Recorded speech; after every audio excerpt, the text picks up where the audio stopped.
દાહોદ જિલ્લામાં હાલ ચાલી રહેલા હીટ વેવ માટે જરૂરી પગલાંને આયોજન કરવા અંગેની બેઠક કલેક્ટર શ્રી યોગેશ નિરગુડેની અધ્યક્ષતામાં કલેક્ટર કચેરી ખાતે યોજાઈ હતી।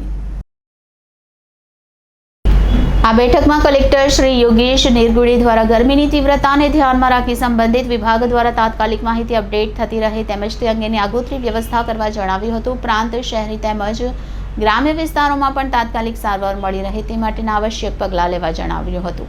સખત ગરમી સાથે ઉપચારાત્મક પગલાં લેવા તેમજ તાત્કાલિકપણે સમયસર એમ્બ્યુલન્સ પહોંચે, શહેરી સાથે ગ્રામ્ય કક્ષાએ પણ પૂરતી માત્રામાં ORS ઉપલબ્ધ રાખવા, પ્રાથમિક સારવાર માટેની વ્યવસ્થા કરવી તેમજ ભર બપોરે સામાન્ય નાગરિકો સહિત નોકરિયાત વર્ગ પણ કારણ વગર બહાર ન નીકળે તેની ખાસ તકેદારી રાખવા તેમજ મનરેગાના કામોમાં શ્રમિકો માટે જોઈતી પૂરતી વ્યવસ્થા ઉપલબ્ધ કરવા ઉપરાંત સોશિયલ મીડિયા થકી પણ હીટ વેવને લગતી અગત્યની સૂચનાઓનો ફેલાવો થાય અને હીટ વેવથી બચવાના ઉપાયો જેવા કે સંદેશા દરેક લોકો સુધી મળી રહે તેવા પ્રયાસો હાથ ધરવા કલેક્ટર શ્રી યોગેશ નિરગુડેએ સૂચના આપી હતી।